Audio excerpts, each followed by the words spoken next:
Swayam Prabha. Digital India. Educated India.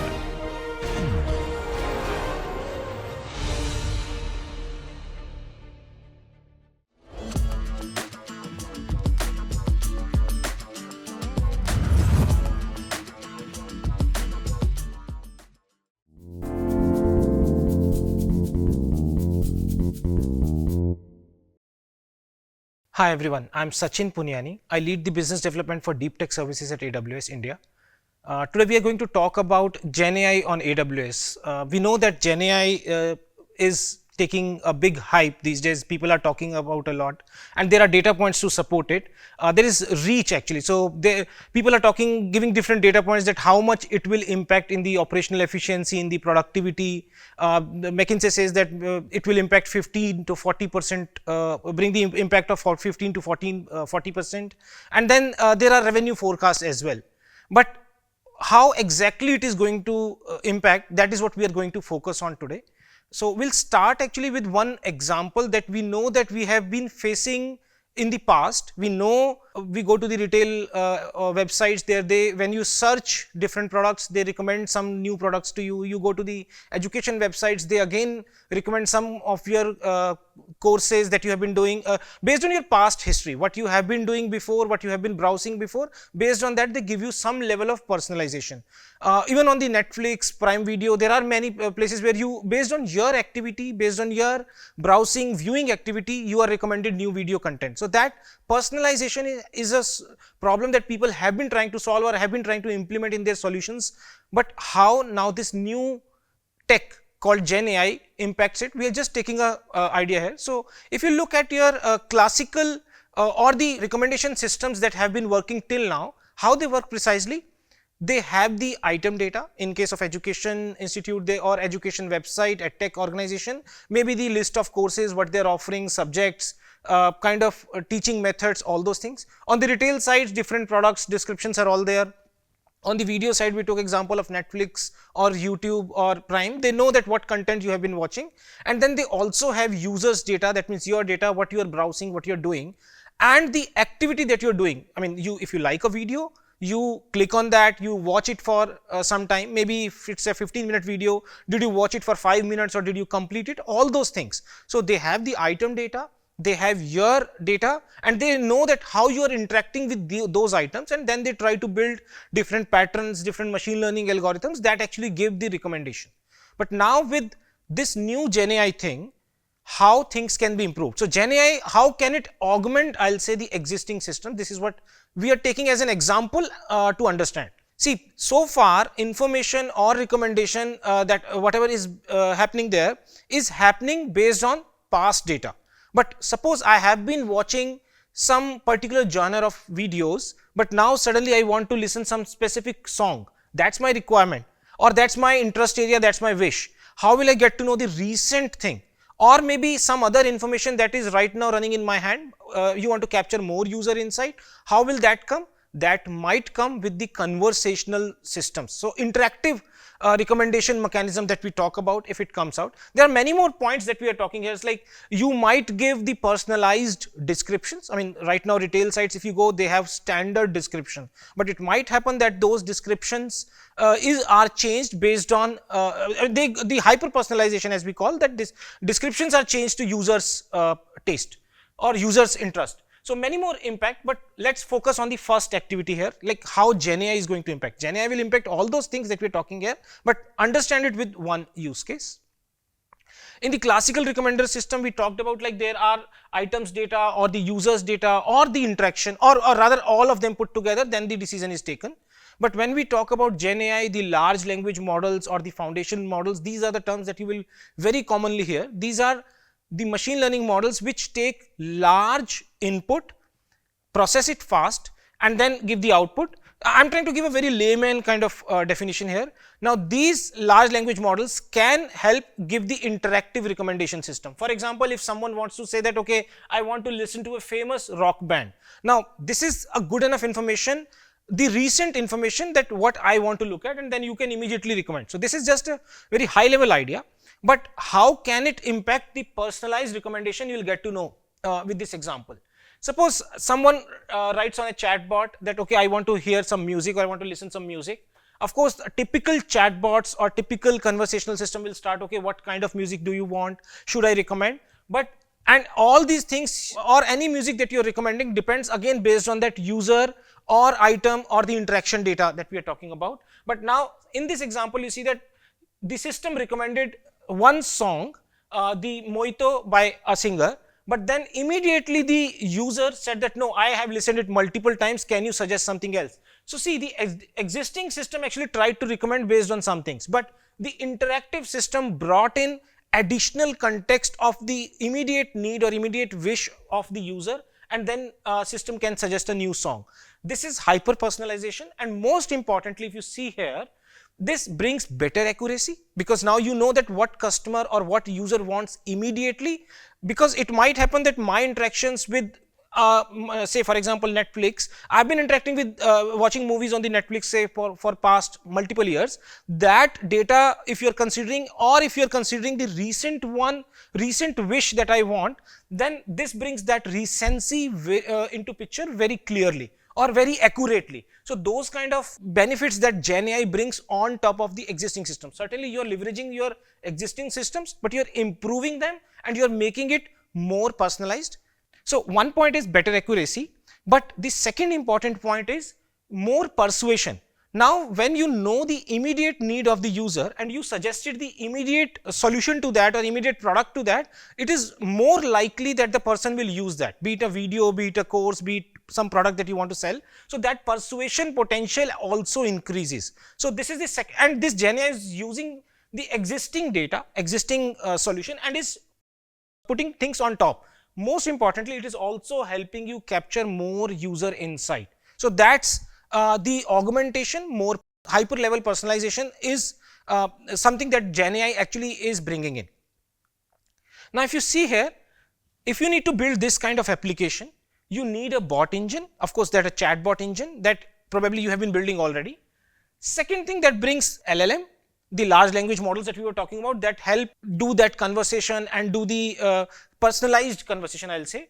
You are able to extract the fresh external data which was not available into the system earlier, and then take the call based on that, and then the knowledge base that you have and the graph DB or some relational data that has been related, have been stored in a relational or related format where you can make some pattern out and suggest the recommendation. So these are the components that you will need to build a newer type of recommendation system which augments on the existing one. So we got an idea. This is just one use case that we say, but if you look at things carefully, there are large number of use cases where Gen AI can have impact. And if you remember the data point from the first slide where it said that from 15 to 40% impact, now with this high level block system, you can understand, you can generate the text, you can answer the questions, you can summarize the text, you can do large many things, and most importantly, you can generate code, images, all those things. Now, if you start taking these Gen AI use case building blocks, then you will see that there are large number of potential use cases. This slide is just an indicative one. There can be thousands of use cases that you can implement. We'll cover many of them as we go ahead, and how different solutions are coming up and how AWS also is bringing up those solutions that we'll cover as we go along. Now, we'll talk like how AWS is reinventing, that we'll start looking at now. So we saw you need to build an application, Gen AI based application. So to build that application, there were different components, and you need different support or different layers basically to support. So this is the generative AI stack. So at the bottom layer, if you see, we said that these are large language models taking large inputs, requiring large compute power to process or to be trained. Then the outputs and all those things also, they are generating very fast and are heavy on that side. So you will need huge infrastructure for training and inference. So the training infrastructure layer. Once the infrastructure is available, then certainly you will need some tools that help you leverage that infrastructure to train your models. And then finally, you will be building these applications. So how different tool sets are being fit in this, we'll start working on that. So conventionally, you have all been training your machine learning models on GPUs. With large language models, you need even more GPU power. You need even sometimes even a single machine with multiple GPUs is even not sufficient. You might need large clusters. We use the term here ultra clusters, where you can have huge number of virtual machines which can have multiple GPUs. And when I say multiple, in thousands, up to 20,000 GPUs coming together in different virtual machines, you can get up to that level of capacity for training huge large language models. When we are talking about ultra clusters or these kind of machines, you certainly need very fast network. So that is where this EFA component comes in. So certainly the conventional TCP/IP stacks have their own limitation in achieving the inter machine communication. So you need some special communication approach. So EFA comes into play. And so just highlighting, like, these are the infra components. Couple of points I want to highlight here is, so GPUs, we have been talking about NVIDIA GPUs, but then you might also need, or you would also gain some benefit from the special silicon chips designed for training and inference. So Trainium is for training the models and Inferentia is for inference purpose. These chips have been specifically designed for training the machine learning models and for the inference from those models, and eventually they give much better cost and performance ratio as compared to the GPUs. And then SageMaker is a service which lets you implement your entire machine learning pipeline. It's a fully managed service. It lets you implement all your machine learning pipeline, machine learning lifecycle steps, your MLOps step, and many more things in a much better and automated way. The second layer, if we talk about, we'll go a little deeper also in these two layers as we go along. So one service we talked, so we did talk about SageMaker at the bottom layer, but right now the one more service, Bedrock, this lets you fine tune your models or maybe train or improve your models. So the very first question that usually people ask is that, okay, there are so many large language models, which one do I choose? And maybe it's like you might want to explore multiple, or maybe today you have one model that is giving you good performance. You maybe 6 months or 5 months down the line, you get a new model that you would want to switch to. You would want to fine tune that, you would want to adapt that. So how will you do that? So Bedrock is a service that lets you implement all that stuff. Plus, we did say that you need to build an application. It's not just about fine tuning the model, it's also about making an agent or an interface for your application. Maybe you would want to access those models through APIs. Bedrock offers all those things. We'll go a little deeper here. So Bedrock offers multiple models. We'll cover, see in a slide what those models are. These can be open source, these can be open models, these can be third-party models, models from Amazon itself. The Titan model from Amazon is also available. So you can explore, and different models we saw in the building block, text summarization, text extraction, many more use cases. These models, some of the models are good at multiple use cases, say 4 or 5 use cases, 10 use cases, but some other models might be limited to say 2 or 3, 4 use cases. You can choose. Another important point before we go here further deep, want to highlight is, when we say large language models, usually the organizations who are training or building these models, they actually come up with multiple variants. For example, one model, Llama, comes up with the 7 billion parameter model or the 13 billion parameter model, or the larger one. So it's not like you always have to choose a larger 40 billion or a 70 billion parameter model. If your use case is small, you can choose the smaller model, because that will require much lesser resources. That will be that will be trained much faster as compared to a large model, and eventually it's a commercial viability of the solution as well. So Bedrock offers multiple models and different variants of the models as well that you can fine tune. So you will get access to multiple models. You can customize, because it's a fully managed service that lets you customize your models. Then important thing, when you are taking some decision, say for example, I may ask, okay, from a model, just taking an example to explain things like, okay, what is the weather today? Now when I'm saying what is the weather today, that means the model needs the immediate information from today's weather, some data source that is giving you today's weather. That means you need to go and extract the information from a data source. So RAG, as we call, is the pattern that helps out. Bedrock gives the features to implement RAG patterns. It can connect to the knowledge sources as well. And then we did talk about agents. Certainly when you're building all the solutions, you're looking, the first priority is like, how would you want to ensure that your data is secure, your models are secure. So Bedrock follows the compliances and security principles that other AWS services are following. So that we did say that it offers multiple models. So just sharing a list here. So from the AI21 Labs, Anthropic, Cohere, so multiple models and where they are good at. Even the open models from Meta, the Llama 2 is also available. The image generation model from Stability AI and Amazon's own model. So you can choose from different models and different variants, because Llama 2 has got multiple, Claude also has got multiple models. You can choose which model do you want to use, which size of model do you want to use. And effectively, you also would want that the model is continuously fine-tuned. So it's not like you fine-tuned once. Of course, you connect with the knowledge source through RAG that we talked about, but you certainly would want that the continuous fine-tuning also happens. So those kind of workflows can also be implemented. And some recent features that have been introduced are, when you are comparing two models, you're fine-tuned, okay, you have a model version 1 and then you have improved, you have model version 2. You certainly would want to see that how much improved that model version 2 is, or maybe if you're comparing two models, then model evaluation parameters do play a critical role there. So it does give you a model information report. You can generate a custom report, or you can also ask Bedrock to generate an automatic report.